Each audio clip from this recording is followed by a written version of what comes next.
오늘은 면접에서 반드시 나오는 질문 5가지와 함께 제가 면접관 3000번 하면서 느꼈던 베스트 답안의 공통점들, 그런 거 어떻게 사용하실 수 있는지에 대해서 얘기를 해보려고 합니다. 들어가기 앞서서 제가 한 2주 전에 모의 면접관으로 대학교에서 초청을 주셔가지고 제가 갔다 왔거든요. 그래서 그때 면접자분이 한 4분 정도 계셨고 2시간 정도 굉장히 빡세게 면접 컨설팅을 해드렸습니다. 근데 이제 그때 제가 다시 한번 느낀 게 있어서 공유를 드리고 싶어요.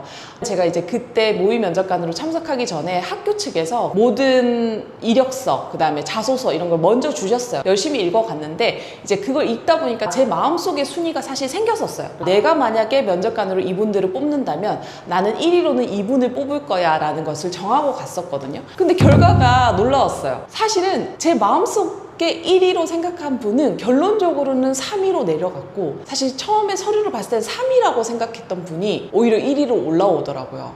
그래서 그런 상황을 보면서 제가 되게 역시 면접을 보는 것과 또 서류는 굉장히 좀 다른 것 같다는 걸 다시 한번 상기할 수 있었거든요.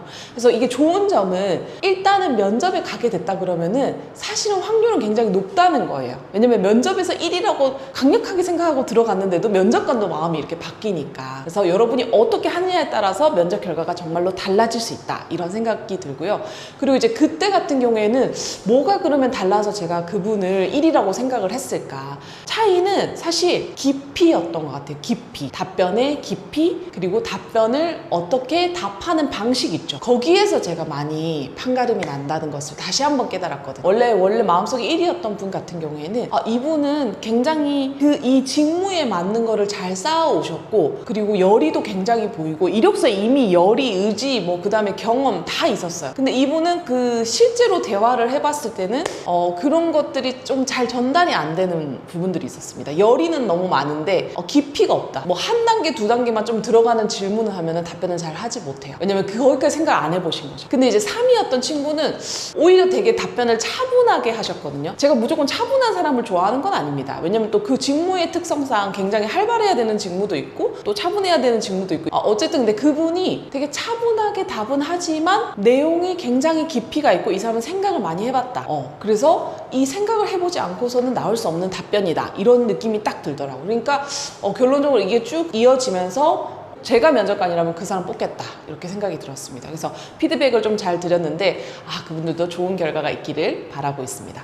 네, 제가 오늘 5가지 질문 먼저 정리해드리고 갈 건데, 인트로에서 이런 얘기를 드린 이유는 면접은 끝까지 깊이 있게 접근하는 사람이 이기는 게임입니다. 그래서 이 얘기를 한번 드려보고 싶었고요. 제가 5가지 먼저 빨리 정리를 해볼게요. 자, 보이시나요? 제가 5개 정리를 해봤습니다. 면접 필수 질문 탑5. 자기소개, 지원 동기, 강점, 단점, 입사 후 포부, 다른 회사 지원 여부, 이렇게 뽑아봤거든요. 자, 첫 번째부터 가보겠습니다. 제 영상의 다른 점은 면접관들의 입장에서 설명을 드릴 수 있는 게 장점인 것 같아요. 그래서 이거를 많이 살려보려고 하는데요. 면접관들이 자기소개를 들을 때 어떤 거에 유념해서 듣고 있을까요? 자기소개는 첫 번째 단어로 말씀을 드린다면은, 입장에서는 자기소개는 첫인상과 그 다음에 이 직무에 어울리는지를 보고 싶은 겁니다. 핵심은 많이 다듬으셔야 돼요. 많이 다듬은 상태의 자기소개를 하셔야 됩니다. 자기소개를 자연스럽게 한다는 뜻이 버벅거리라는 뜻이 아니거든요. 그래서 여러 번 연습해서 자연스럽게 하는 거는 여전히 중요합니다. 외우는 건 나쁜 게 아니에요. 로봇처럼 읊는 게 항상 문제라고 말씀을 드렸죠. 그래서 꿀팁을 하나 같이 드려보자면요. 여러분이 만약에 필살기가 여러 가지 있어요. 한 3개 준비했다고 칩시다. 그럼 자기소개 때 써야 될 필살기는 어떤 거죠? 2번째, 2순위 정도의 필살기를 자기소개 때 녹이는 게 좋아요. 그리고 임팩트로 1, 2, 3순위가 있다고 치면은 2순위 정도를 자기소개서에 넣어주시고 1순위는 마지막 할 말이나 다른 질문 답변을 할 때 한 번 더 임팩트를 주는 걸로 쓰시는 게 좋습니다. 그래서 자기소개 자체는 30초에서 60초 정도면 충분합니다. 면접관은 지원 동기를 통해서 뭘 확인하고 싶은 걸까요? 지원 동기를 통해서는 왜 우리 회사인가요? 많은 회사들이 있는데 왜 우리 회사에 지원하셨죠? 많은 직무가 있는데 왜 이 직무에 지원하셨죠? 비슷한 거거든요. 어떤 걸 알고 싶은 걸까요? 근데 이거는 제가 모의 면접에 가서 한 번 다시 느꼈습니다. 특히나 이제 면접을 많이 안 보신 분들 같은 경우에는 답변을 정말 진실성 있게 제가 알아보니까 이 회사가 이런 것도 제공하고 있고 저런 것도 제공하고 있어서 제가 이 안에서 이렇게 성장하고 싶어서 지원했습니다. 이런 것들을 배워보고 싶어서 지원했습니다. 이렇게 말씀하셨거든요. 그래서 제가 피드백을 드릴 때 그렇게 하면 떨어진다고 말씀을 드렸어요. 네, 정말 냉정하게 말씀드리면 떨어집니다. 왜냐하면 회사는 더 이상 학교가 아닙니다. 지원 동기 같은 경우에는 이 사람이 진심이 있는지, 그 다음에 들어와서 적응이 가능할지에 대해서 이게 전체적으로 보고 싶어서 물어보는 거거든요. 그러면 제가 두 가지 버전으로 좀 말씀을 드릴 수 있을 것 같아요. 첫 번째는 소개팅 버전이고 두 번째는 고객사 버전입니다. 소개팅 버전이라고 하면은 여러분 지원 동기 말할 때 이런 얘기 많이 하시죠. 정말 솔직하게 돈 벌려고 왔는데 무슨 지원 동기가 더 말을 해야 되나요? 진짜 뭐 다 경제적인 것 때문에 뭐 마지못해 다니는 거 아닌가요? 이거를 뭐 굳이 지원해가지고 뭐 이 회사가 어떠고 저떠고 이렇게 얘기를 해야 되나요? 여러분 근데 소개팅을 한번 생각해 보세요. 소개팅에서 제가 왜 좋으세요? 이렇게 물어봤는데 그냥 아무나 사귀려고요. 차라리 이렇게 말하는 게 낫지 않나요? 만약에 정말로 솔직히 그렇게까지는 아니다, 내가 이 사람한테 막 첫눈에 반하진 않았다, 그러면 제가 뭐 누구 씨를 보니 이런 호감이 생겨서 좀 더 알아가 보고 싶어요, 이건 진심이잖아요, 그죠? 그래서 회사한테도 그렇게 말할 수도 있는 거예요. 기사의 뭐 제품이나 이런 포트폴리오나 방향성을 봤을 때 제가 호감을 가지게 되어서 그런 부분으로 제가 기여할 수 있는 부분에서 함께 하고 싶다는 생각을 하게 되어서 더 많이 알아가고 싶습니다, 요 정도 말할 수 있고요. 요게 조금 소개팅 버전이라고 하면은 또 고객사 버전이 있어요. 이 질문에서 지원 동기가 고객을 만났다고 생각하거든요. 내가 고객을 만나서 그 고객사가 너라는 회사는 뭘 잘하세요? 라고 물어본 거예요. 그러면 저는 이것도 배우고 싶고 저것도 배우고 싶고, 그럼 고객사가 당연히 나는 우리한테 솔루션을 줄 수 있는 사람을 만나자고 한 건데 왜 배우고 싶다고 하지? 이렇게 생각하지 않을까요? 그래서 정말 기본 원리, 너무나 중요한 원리는 여러분이 무엇을 해줄 수 있을지, 고객사한테 본인을 셀링하는 거거든요. 때문에 솔직히 나 돈 벌려고 왔는데 지원 동기 없는데, 그래도 고객사한테 그렇게 말을 할 수는 없어요, 여러분. 어쨌든 고객사가 나를 선택하게 하려면은 매력적으로 보여야 하고, 그런 부분에서의 어떤 이때까지 쌓아왔던 역량들을 말을 하면서 회사에 도움이 되고 싶다, 또는 이런 부분을 내가 할 수 있을 것 같다라고 열심히 피력해야 되고요. 그게 아니라면 소개팅 버전처럼 내가 호감이 생겨서 이 회사를 알아가는데 충분히 관심이 있고 의지가 있다, 이런 식으로 풀어가는 게 가장 베스트일 것 같습니다. 강점이랑 단점 부분 얘기 드려볼게요. 요거는 답이 있는 문제입니다. 답이 있어요. 그리고 이거 무엇보다 중요한데요, 제가 강조하고 싶은 게, 사회생활 오래다 보니까 제가 느낀 건데, 강점이 곧 단점입니다. 뭐 향상점으로 얘기하기도 하는데, 어쨌든 잘하는 게 사실 못하는 거랑 항상 연결되어 있을 수밖에 없어요. 진짜입니다. 그래서 제가 오늘 예시 답변을 하나 말씀을 드려보려고 하거든요.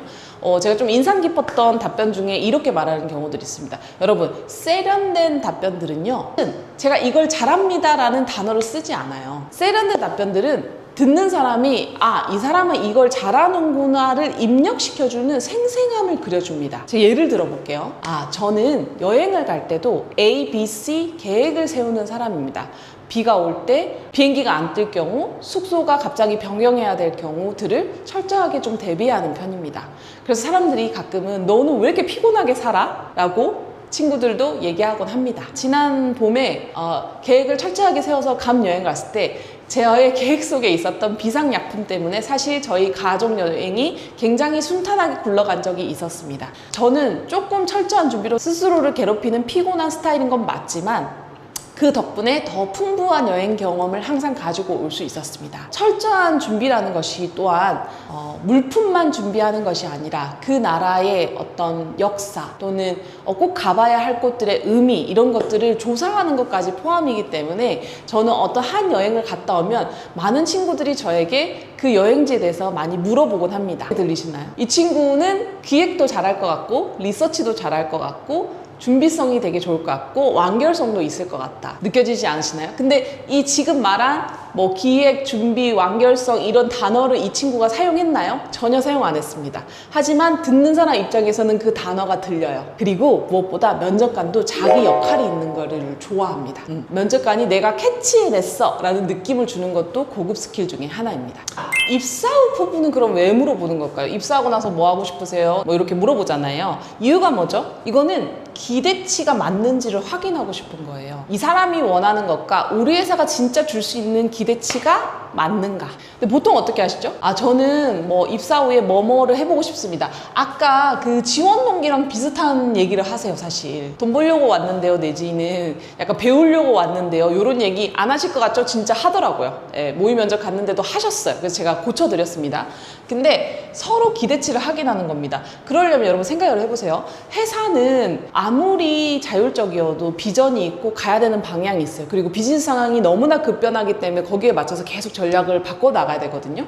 근데 저는 이 구체적인 걸 하고 싶어요 라고 하면은 회사 그거를 시켜줄 수가 없어요. 그러면 이 친구를 뽑고 싶어도 뽑을 수 없는 한계가 생길 수 있습니다. 저는 뭐 자율주행 중에서도 요것만 하고 싶어요. 저는 로보틱스에서도 요것만 하고 싶어요. 그러면은 우리 회사는 그걸 해줄 수가 없는데 이 친구 너무 괜찮지만 우리 회사가 줄 수 있는 거랑 전혀 다른 얘기를 하네. 그리고 요것만 해보고 싶어요는 사실 연구자의 마인드지 회사를 다니고 있는 연구자의 마인드가 아니거든요. 우리가 일단 합격을 해야 되기 때문에 합격을 해야 기회가 주어지고 기회 안에서 또 해보고 싶은 방향으로 나아가는 거기 때문에 서로의 기대치를 확인함에 있어서는 직무에 대해서는 맥락이 있는 건 맞습니다. 제가 뭐 예를 들어서 내가 자율주행을 하고 싶은지 로보틱스를 하고 싶은지 내가 마케팅을 하고 싶은 건지 세일즈를 하고 싶은 건지 뭐 그런 정도의 맥락은 가지는 게 더 좋습니다. 뭐 시키시면 다 하겠습니다. 이거보다는 내가 하고 싶은 게 있는 건 맞습니다. 근데 그게 뭐 우선순위를 친다면 1순위, 2순위 정도로 조금 넓혀주는 게 사실 좋고요. 그래야 회사 입장에서도 이 사람을 더 옵션을 가지고 고려할 수 있고